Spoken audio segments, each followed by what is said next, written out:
Good morning. मेरा नाम अनुपम है और आज हम शुरू करते हैं एनसीईआरटी की कक्षा 6 का विषय है विज्ञान, उसका अध्याय 2, जिसमें हम भोजन के घटक की बात करेंगे। देखिए, हम पहले अध्याय में बात कर चुके हैं भोजन के जो स्रोत हैं, भोजन के बारे में, भोजन हमें कहाँ से प्राप्त होता है। आज हम बात करते हैं कि भोजन के घटक, भोजन के घटक क्या क्या है हमारे भोजन में, जो हमारा किस किस क्या क्या पाया जाता है। तो देखिए, भोजन के घटक, जो हमारा दूसरा अध्याय है भोजन के घटक।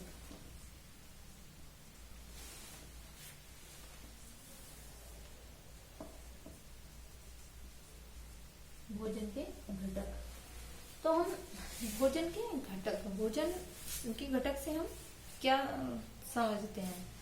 तो देखिए, भोजन में जो हम भोजन ग्रहण करते हैं उसमें विभिन्न तरह के जो पोषक तत्व पाए जाते हैं। हम जो भोजन ग्रहण करते हैं उसमें विभिन्न तरह के पोषक तत्व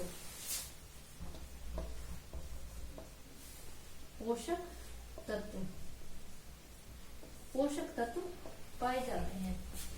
इनको ही हम क्या कहते हैं, इनको ही हम भोजन के घटक के रूप में जानते हैं। अब देखिए, पोषक तत्व क्या? पोषक तत्व वे होते हैं जो हमारे शरीर की वृद्धि में, काम करते हैं, शरीर को ऊर्जा देने के लिए, शरीर के विकास के लिए।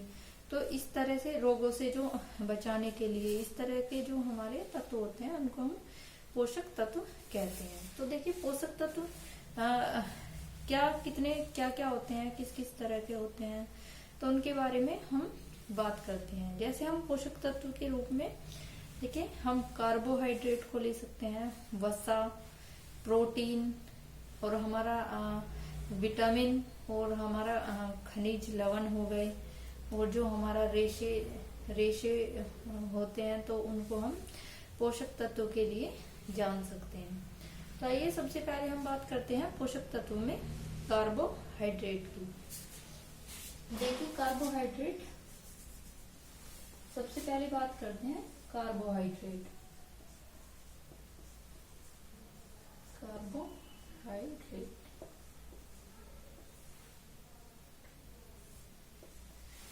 कार्बोहाइड्रेट हमारा क्या है? तो देखिए, कार्बोहाइड्रेट भी हमारा भोजन का एक जो हमारा जो घटक है, पोषक तत्व है, वो होता है। तो कार्बोहाइड्रेट हमारा क्या कार्य करता है? तो कार्बोहाइड्रेट हमारा जो हमारे शरीर को ऊर्जा देने के लिए इसका काम होता है। कार्बोहाइड्रेट का क्या काम होता है? हमारे शरीर को ऊर्जा देने के लिए, ऊर्जा देने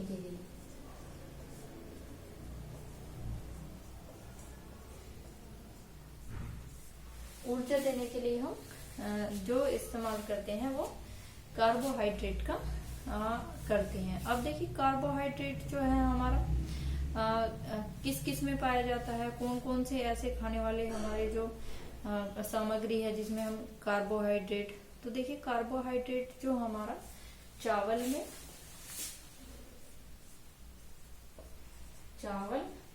और गेहूं और हमारा केला।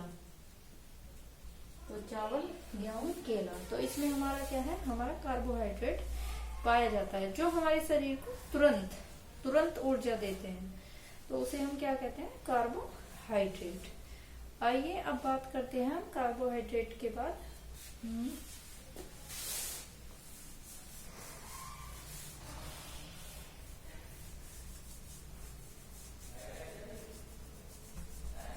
कार्बोहाइड्रेट की बात करते हैं हम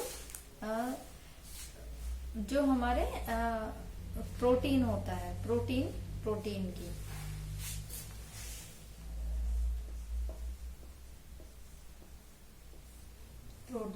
तो देखिए,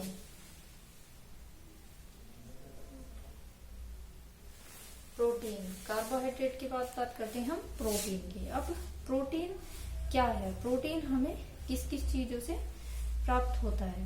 तो देखिए, अब समझिए, जैसे हमें कोई चोट, हमें कोई चोट लग जाती है तो चोट लगने पर क्या होता है, हमारा कहीं से खून निकल गया, हमारा कहीं से हमें खून निकल रहा है, तो इस तरह के जो शरीर की जो मरम्मत करने के लिए या शरीर की वृद्धि और विकास के लिए जो सहायक होता है वो होता है हमारा प्रोटीन। शरीर की वृद्धि और विकास के लिए जो हमारी शरीर में टूट फूट है कोशिकाओं, उनकी मरम्मत के लिए किसका प्रयोग होता है, तो उसके लिए प्रयोग होता है हमारा प्रोटीन का। तो प्रोटीन अब हमें कहाँ से प्राप्त होता है, तो प्रोटीन देखिए, हमें जो सबसे ज्यादा प्रोटीन हमारा, जैसे हमारा मांस, अंडा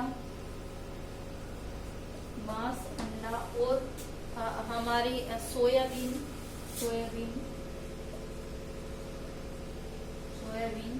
और दालों से भी हमें दाल से प्रोटीन प्राप्त होता है।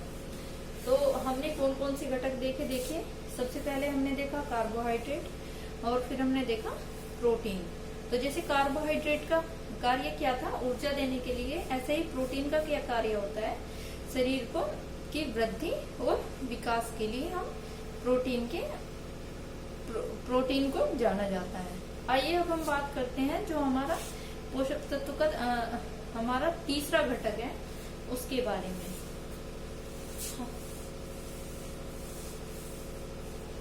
तीसरे घटक की बात करें, आइए हम बात करते हैं वसा की।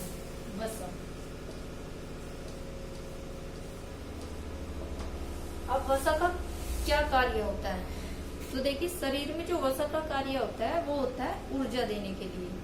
ऊर्जा देने के लिए किस तरह से जो ऊर्जा देने का कार्य था वो तो हमारा कार्बोहाइड्रेट भी कर रहा था। तो ये वसा का किस तरह हम यूज होता है ऊर्जा देने के लिए, तो देखिए सबसे पहले हम जानते हैं कि जो वसा है वो हमें जो तेलीय पदार्थ, जैसे तेल है हमारा, जैसे सरसों का तेल है हमारा, घी है और घी है हमारा, जैसे दूध, तो जो भी हमारे तेल, जैसे सरसों का तेल है हमारा, सोयाबीन का तेल होता है, सूरजमुखी का तेल होता है, तो इस तरह से जो तेलीय पदार्थ हैं तो उनका हम जो इस्तेमाल करते हैं वो होता है हमारा वसा के रूप में। तेलीय पदार्थ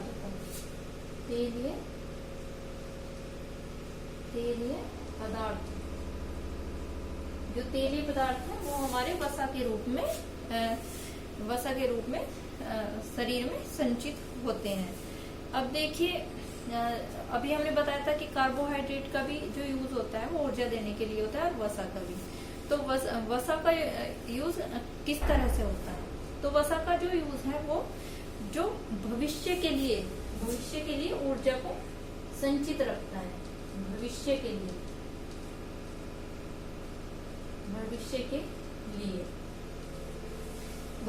लिए ऊर्जा को संचित रखता है। भविष्य के लिए देखिए कैसे, भविष्य के लिए जैसे हमने 2 दिन तक तो नहीं रह जाएगा, मान लीजिए कि हमने एक दिन खाना नहीं खाया है, तो एक दिन खाना ना खाने से क्या होगा, जो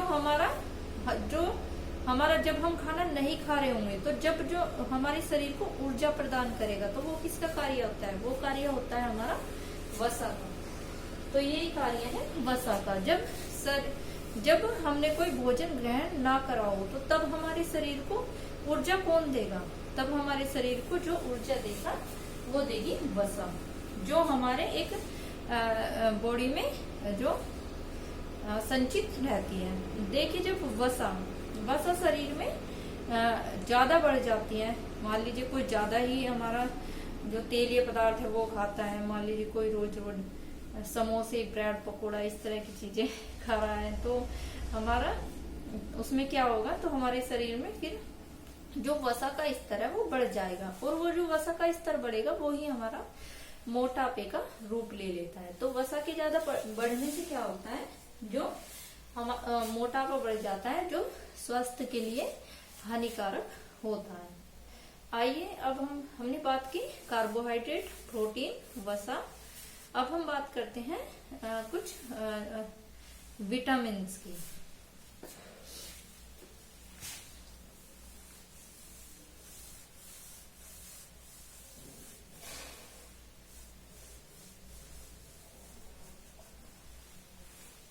विटामिन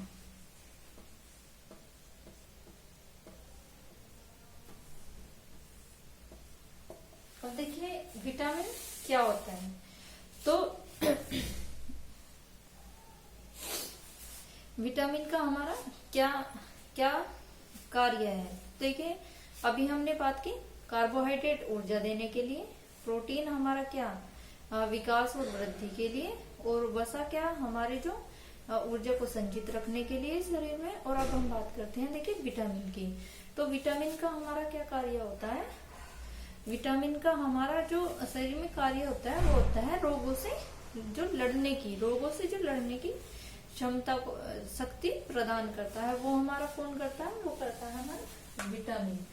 तो रोगों से लड़ने की शक्ति कौन प्रदान करता है, हमारा विटामिन। अगर मान लीजिए हमारे शरीर में किसी विटामिन की कमी हो जाती है तो हमें बहुत से रोग हो जाते हैं। जैसा कि हमारे पुस्तक में दिया गया है कि विटामिन जैसे हमारे विटामिन ए हो गया, बी हो गया, सी है, डी है। तो हमारे इस तरह से जो हमारे विटामिन होते हैं, मान लीजिए कि हमारे विटामिन में हमारे शरीर में विटामिन ए की कमी हो गई।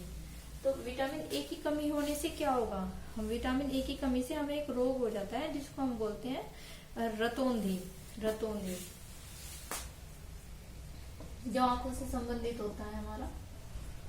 तो देखिए रतौंधी, विटामिन ए की अगर कमी हो गई तो हमें रतौंधी रोग हो जाता है। तो विटामिन ए है वो हमारा किसमें, वो हमारा गाजर में सबसे ज्यादा जो हमारा पाया जाता है वो गाजर में। ऐसे देखिए जैसे विटामिन हमारा विटामिन बी है, इसी तरह से देखिए विटामिन बी जो विटामिन B1 होता है, तो B1 की कमी से क्या है हमारा एक रोग हो जाता है बेरी, इससे हमारा बेरी का रोग हो जाता है। अब देखिए हम बात करते हैं जो हमारा विटामिन सी है। विटामिन जो सी की कमी से एक हमें रोग होता है जो हमारा होता है जिसको हम स्कर्वी नामक जो रोग है वो हमारा विटामिन सी की कमी से हो जाता है। स्कर्वी में क्या है, इसमें जो दांतों से मसूड़ों से संबंधित समस्या हो जाती है, जो खून आने लगता है, तो वो हमारा रोग जो होता है वो विटामिन सी की कमी से हो जाता है। अब जो विटामिन सी है हमारा वो किसमें पाया जाता है, तो देखिए जो विटामिन सी है वो जो हमारे खट्टे पदार्थ होते हैं, खट्टे जैसे हमारा नींबू है, संतरा है, तो इस तरह की चीजों में हमारा विटामिन सी पाया जाता है। अब बात करते हैं विटामिन डी की। विटामिन डी की कमी होने से देखिए क्या होता है। तो विटामिन डी की कमी होने से जो रोग हो जाता है उसको रिकेट्स बोलते हैं, जो हड्डियों से संबंधित होता है। उसमें क्या होता है कि उसमें हड्डियां जो होती हैं वो कमजोर हो जाती हैं। अब देखिए जो हमें विटामिन डी है वो विटामिन डी हमें किस से मिलता है, तो विटामिन डी जैसे हमें दूध, घी और हमारा पनीर है, इनसे विटामिन डी मिल सकता है। और जो विटामिन डी का हमारा एक स्रोत है वो हमें सूर्य की जो किरणें होती हैं उनसे भी हमें विटामिन डी प्राप्त होता है। तो देखिए हमने बात करी अब विभिन्न प्रकार के विटामिनों की, कि अगर किसी विटामिन की शरीर में कमी हो जाती है तो उससे कौन कौन से रोग हमारे हो सकते हैं। तो हमने जाना कि जो हमारे भोजन के जो भोजन के घटक होते हैं वो कितने महत्वपूर्ण हैं, वो हमें हमारे शरीर के लिए कितने महत्वपूर्ण है, हमें कितने रोगों से रक्षा करते हैं, हमें ऊर्जा देते हैं। इस तरह से ही देखिए एक होता है हमारा, हम बात करते हैं खनिज लवण की, कि खनिज लवण हमारा क्या है।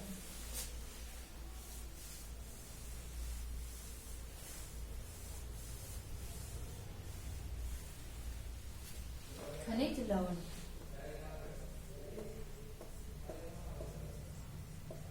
खनिज लवण, तो देखिए खनिज लवण, खनिज लवण जो होता है हमारा वो मिट्टी में पाए जाने वाले ऐसे मिट्टी में पाए जाने वाले जो ऐसे तत्व मतलब ऐसे तत्व पदार्थ होते हैं जो हमारे शरीर के संतुलन और वृद्धि में कार्य करते हैं। क्या होता है हमारा खनिज लवण? जो मिट्टी में पाए जाने वाले हमारे ऐसे तत्व होते हैं जो हमारे शरीर की वृद्धि में और संतुलन में सहयोग करते हैं। वैसे हमें खनिज लवणों की बहुत अल्प मात्रा में आवश्यकता होती है, लेकिन ये हमारे शरीर के लिए बहुत ही महत्वपूर्ण होते हैं। जैसे कि देखिए हमारा नमक है, आयोडीन हो गया, पोटेशियम है, हमारा जिंक हो गया। तो इस तरह से जो हमारे खनिज लवण होते हैं। एक इसमें देखिए हमने बात करी है आयोडीन की। तो आयोडीन की कमी से हमें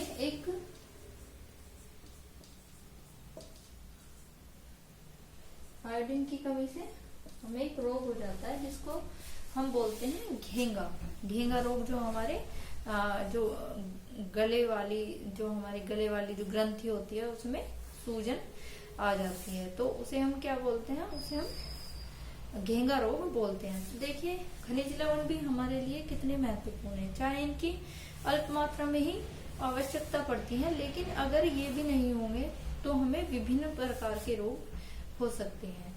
अब हम बात कर लेते हैं जो हमारा घटक बचा भोजन का घटक जो हमारा बचा हुआ है वो है हमारा आहारीय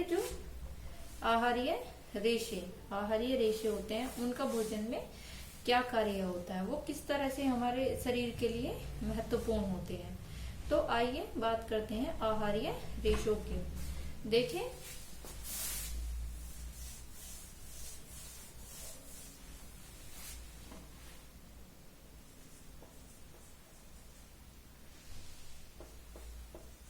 आहारीय रेशे या इनको जो आहारीय रेशे या इनको हम बोलते हैं इनको हम मैं अभी बोल नहीं पा रही हूँ, शायद रुक्षांश। हाँ, आहारीय रेशों को हम रुक्षांश भी बोलते हैं। तो इनका शरीर में हमारे क्या कार्य होता है? आहारीय रेशों का हमारे शरीर में क्या कार्य होता है? तो देखिए आहारीय रेशे जो है हमारे आहारीय रेशे क्या होते हैं? हमारे जो शरीर में जो हमारा बिना पचा हुआ जो भोजन होता है, बिना पचा हुआ जो पदार्थ होते हैं, उनको हमारे शरीर से जो बाहर निकालने का कार्य करता है हमारा आहारीय रेशे। तो आहारीय रेशे का कार्य आपने समझ लिया। जो बिना पचा हुआ भोजन है उनको शरीर से बाहर निकालना, ये कार्य होता है हमारे आहारीय रेशे का। तो देखिए आज हमने विभिन्न प्रकार के क्या पढ़ा? विभिन्न प्रकार के जो हमारे भोजन के घटक हैं। अब आहारीय रेशे देखिए, आहारीय रेशे हमें जैसे हमारी कुछ सब्जियां फल है तो उनसे हमें प्राप्त होते हैं आहारीय रेशे। अब हम बात कर लेते हैं कुछ, जैसे कि हमारा अभाव एक होता है हमारा अभावजन्य रोग होता है। जिसमें एनसीईआरटी की पुस्तक में बात की गई है हमारी अभावजन्य रोगों की। तो देखिए अभावजन्य रोग क्या होते हैं? मान लीजिए कि हम लंबे समय से हमारे भोजन में किसी पोषक तत्व की कमी हो जाती है। तो जब लंबे समय से कोई भोजन में पोषक तत्व की कमी हो रही है तो उसके जो कारण जो रोग हो जाते हैं तो उसको हम अभावजन्य रोग कहते हैं। वो हम किस तरह से देखें? एक उदाहरण के तौर पे मान लीजिए कि हमारे भोजन में लंबे समय से हम प्रोटीन की मात्रा को नहीं ले रहे हैं, प्रोटीन की मात्रा नहीं है, तो देखिए उससे जो हमें रोग है उससे क्या होगा? शरीर की वृद्धि और विकास रुक जाएगा। शरीर की वृद्धि विकास रुक जाता है और उससे हमारा जैसे बालों का रंग उड़ना, चेहरे पर सूजन आना, तो इस तरह के जो हमें चेहरे पे सूजन आना और हमारा जैसे पेचिस, तो इस तरह के हमें जो रोग हैं वो प्रोटीन की कमी से इस तरह से लग जाते हैं। तो आज हमने जाना इस हमारे अध्याय भोजन के घटक में भोजन के जो मुख्य घटक होते हैं वो किस किस तरह से हमारे शरीर में कार्य करते हैं, किस किस तरह से हमें उनकी जरूरत होती है, या अगर वो उनकी कमी हो जाती है तो हमें किस तरह से इतनी जो रोग हो जाते हैं, तो हमने जाना इस चैप्टर में। आज के लिए बस इतना ही, मिलते हैं हम नेक्स्ट चैप्टर में। धन्यवाद।